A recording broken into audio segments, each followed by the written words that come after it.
मेरे प्यारे विद्यार्थियों, आज अपन जिस टॉपिक की बात करेंगे वो टॉपिक होगा अपना घात एवं घातांक।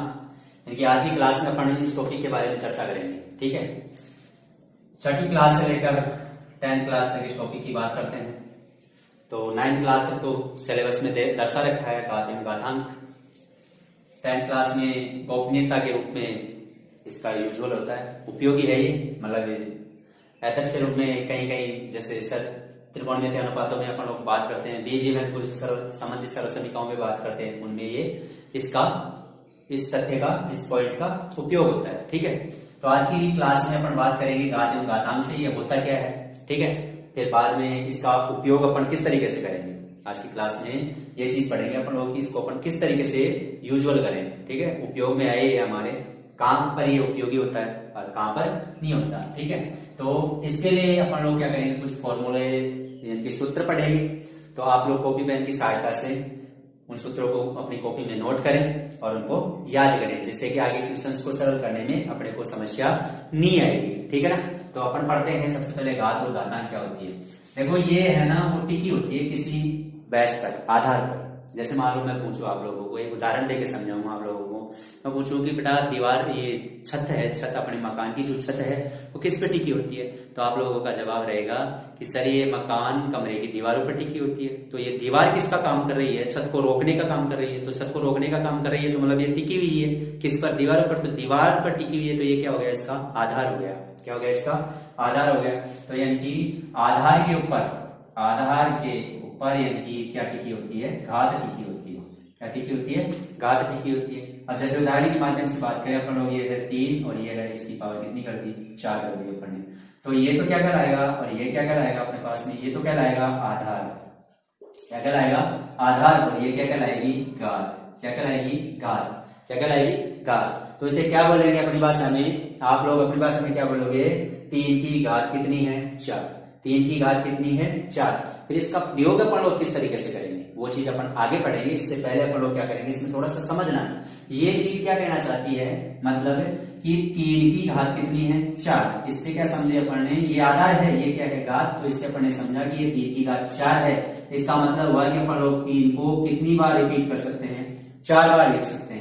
3 इंटू 3 इंटू 3 इंटू 3 यानी कि 3 की पावर 4 का मतलब कितना हो गया। अपन लोग इस तरीके से इसको लिख सकते हैं और गुणा में लेकर अपन लोग क्या करेंगे, इसको गुणा मतलब मल्टीप्लाई कर देंगे। ठीक है ना, तो समझ में आया होगा आपको अच्छी तरीके से कि 3 की पावर कितनी, 4। इसको घात क्या, इससे क्या कहेंगे, घात, इसे कहेंगे आधार। इसका मतलब क्या, अपन इस तरीके से इसको लिखते हैं। ठीक है, यानी कि गुणा के रूप में।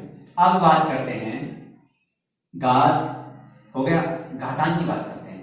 देखो घातांक में क्या है, घात प्लस अंक, घात प्लस अंक।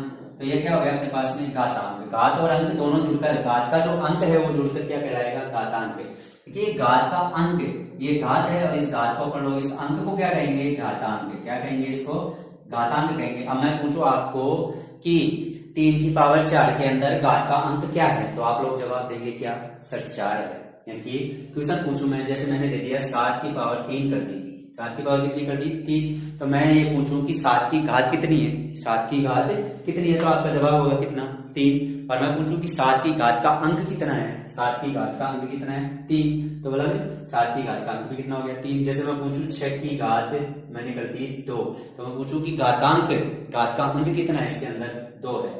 घात का अंक कितना है, 2। अब इसको अपन लोग सरल करें तो कैसे करेंगे, इसको कितनी बार लिख सकते हैं, 2 बार, 6 इंटू 6। और वैल्यू कितनी आ गई, इसको कितनी वैल्यू आ गई इसकी, 36 आ गई। कितनी वैल्यू आ गई इसकी, 36 आ गई। तो अपन लोग क्या करते हैं, इससे टॉपिक से संबंधित कुछ सूत्र पहले तो पढ़ते हैं कि कौन कौन से इससे संबंधित सूत्र काम में आते हैं, जितने भी हैं अपने पास में, लेवल के अकॉर्डिंग बात करें। और उसके बाद में अपन लोग इससे संबंधित कुछ क्वेश्चन सरल करते हैं आज की इस क्लास में। फिर आगे और इसे टॉपिक को बढ़ाते अपन 2-3 क्लासों में इस टॉपिक को कंप्लीट करेंगे। ठीक है ना, तो आज की क्लास में अपन बात करते हैं सूत्रों में। फिर अगली क्लास में अपन बात करेंगे, सूत्र याद करो आप लोग अच्छी तरीके से। आज की क्लास में इसके फॉर्मूले से संबंधित बात करते हैं। फिर इनके सूत्रों को आप लोग बहुत अच्छी तरीके से कॉपी में लिख कर याद करेंगे। और याद करने के बाद में अगली क्लास जब अपन लोग लेके आए तो अगली क्लास में जो क्वेश्चंस अपन लोग सरल करेंगे उन क्वेश्चंस को आप लोग बहुत तीव्र गति से सरल करेंगे, क्योंकि यदि फॉर्मूले याद नहीं है तो आप लोग कैसे सरल कर पाओगे। तो आज की क्लास के लिए अपन लोग पहला फॉर्मूला यूज करते हैं,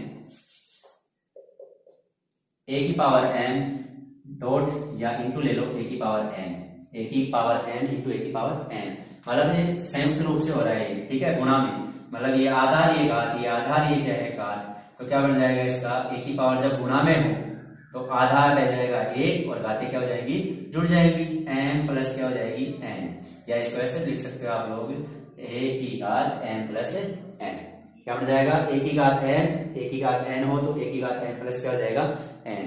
तो ये घातांक कंडीशन से संबंधित, घातांक से संबंधित पहला फॉर्मूला अपने पास में, ठीक है।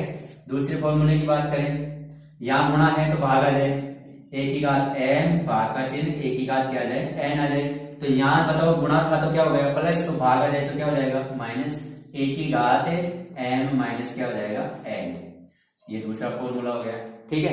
तो आप लोग कॉपी और पेन लेकर बैठे और उतार लें इनको अच्छी तरीके से कॉपी के अंदर, और फिर याद करें इनको, और फिर अगली क्लास में पढ़ो जो क्वेश्चन करेंगे उन क्वेश्चन को बहुत तीव्र गति से सरल करेंगे।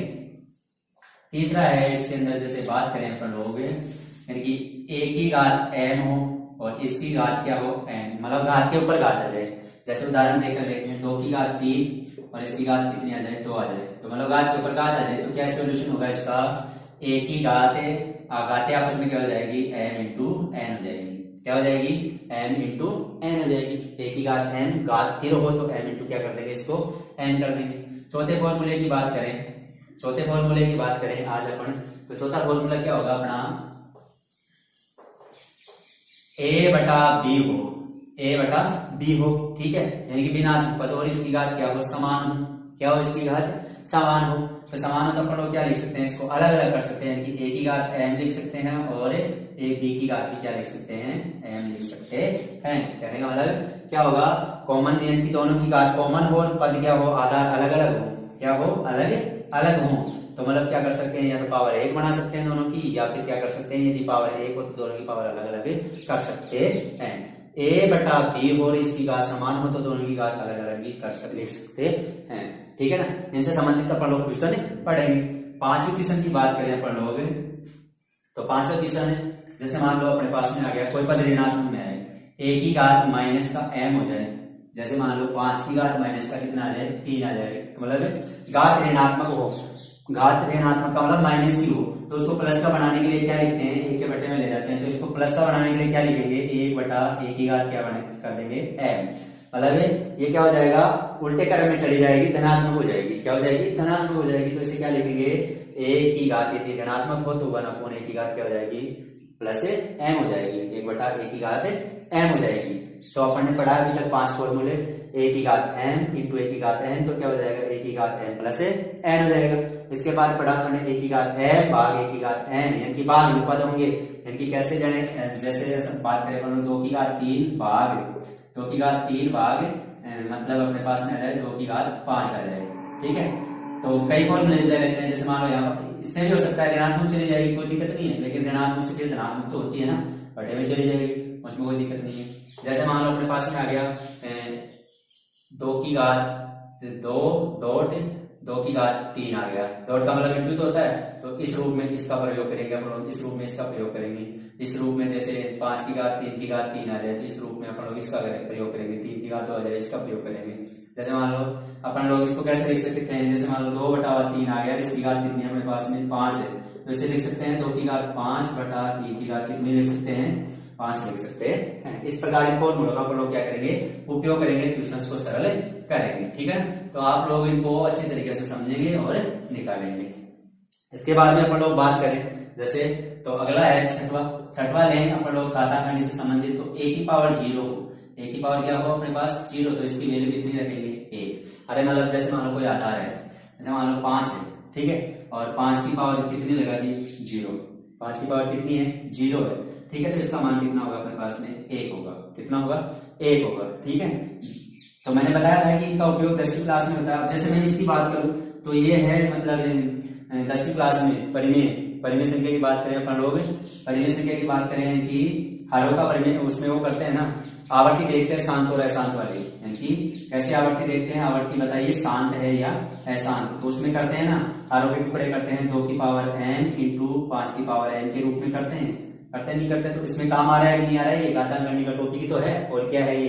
तो इस प्रकार यानी कि ये 6वीं क्लास से लेवल की बताई गई, यानी कि 6वीं क्लास से लेकर बात करते हैं 10th क्लास के लेवल के टॉपिक की। बेसिक सा टॉपिक है घातांक एवं घातांक एवं घात है, तो इनके फॉर्मूलों के बारे में अपने को पता होना चाहिए, ठीक है। जैसे अपन और बात करें, और फॉर्मूले की बात करें, जैसे अगले फॉर्मूले की बात करें, तो अगला फॉर्मूला है अपने पास में a बटा b है, ठीक है।